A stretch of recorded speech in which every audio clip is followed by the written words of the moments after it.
Hey everyone, welcome back to the channel. So we have the review scores for Xenoblade Chronicles 3 and it's looking pretty good. And there's a weird story that's been developing about a possible secret area in Nier Automata that has just been found, or could it be a fake? We have those topics and more to cover, but before we get started, if you like this video, be sure to give it a thumbs up. And if you haven't yet, consider subscribing and hitting that notification bell so we can keep you up to date with all the latest gaming news. Now let's get started. First, the review embargo for Xenoblade Chronicles 3 lifted yesterday, and at the time of making this video, it was sitting at an 89 on a Metacritic score with 65 reviews. And there were only 3 mixed reviews, the rest of them being positive. It's just so close to getting that 90, but by comparison, the Switch version of Xenoblade Chronicles 1, the definitive edition, received an 89. And Xenoblade Chronicles 2 had a little lower score at 83, which sounds on par with my experience from 2. It seemed to have a lottery system when it came to getting good blades from crystals, but at any rate, most of the negatives pointed out by the reviewers have to do mostly with frame rate, resolution, and pop-in issues, which would make me wonder what a version would look like if it was on, say, a Switch Pro or Switch 4K. Now I'm hearing that the campaign is taking about 150 hours to get through, which is just absolutely massive. Now I did manage to pre-order the special edition and was able to pick up an extra one that I do plan to give away on this channel during the month of August. I should have a video coming out about that sometime later this week, so keep an eye out for that. But with 150 hours in the campaign, this is definitely something that's going to keep me pretty busy over the next month or maybe even 2. Not to mention we have DLC that's coming out for it later. So let me know in the comments if you plan on picking this up this weekend. I'm definitely looking forward to it, especially now that I see that it has a review that's basically the same as the definitive edition of the first one. And in some game delay news, we have this headline here from Bloomberg: Star Wars Knights of the Old Republic game paused amid studio shakeup. So this was announced last year, and it's a remake of the 2003 RPG. And right now it's been delayed indefinitely as the game's art director and design director were abruptly fired this month. The article says on June 30th, Aspyr finalized a demo of the game known as a vertical slice to show to production partners Lucasfilm and Sony Group. The developers were excited about it and felt like they were on track, according to a person familiar with the project. So they were shocked by what happened next. Aspyr studio heads told the staff that the vertical slice wasn't where they wanted it to be and that the project would be paused, according to 2 people who were in the meeting.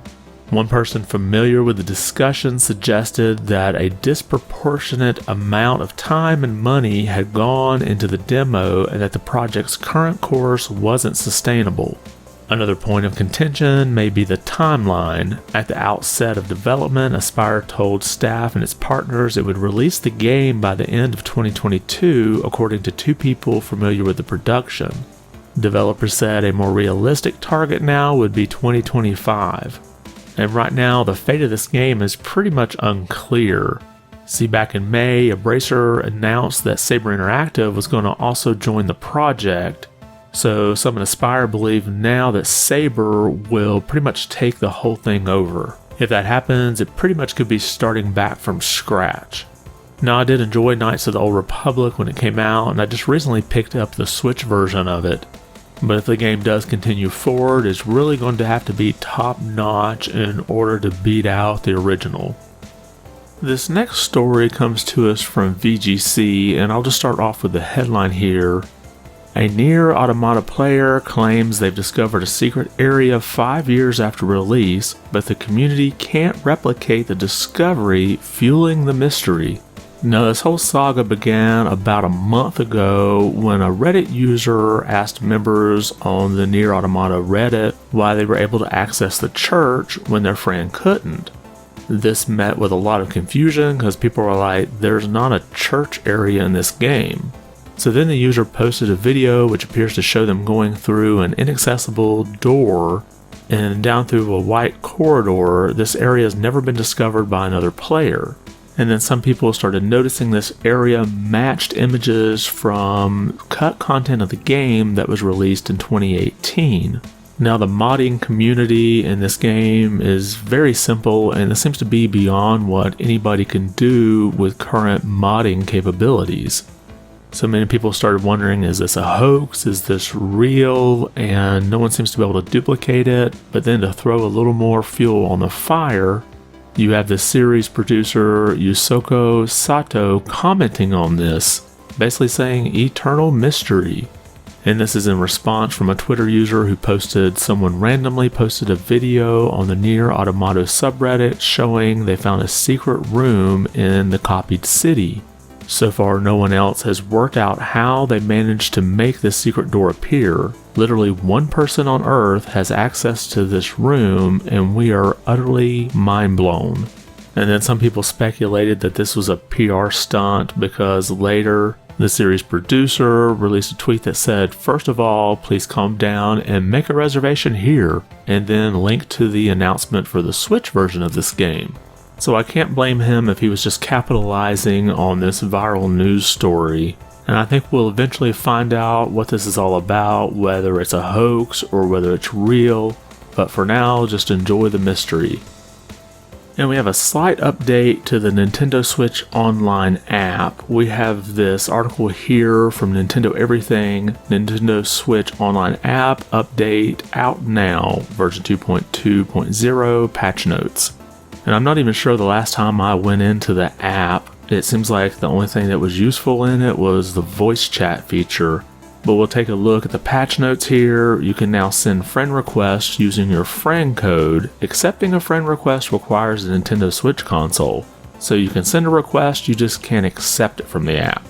In the next note, you are now able to copy your friend code as a URL and/or save it as a QR code, which others can then use to send you friend requests.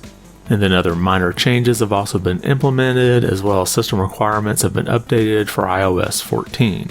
So I'm guessing this feature is going to let you be able to easily friend somebody when you're on the go. Maybe you can pull your app out, have the QR code, someone else can scan it, and then add you as a friend.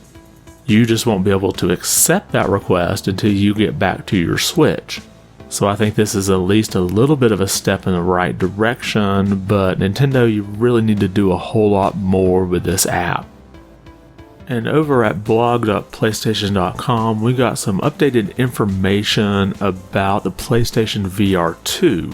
They gave us a look here at what the interface looks like, and they also add that you'll be able to set the play area using the PlayStation VR2 Sense controllers and the embedded cameras.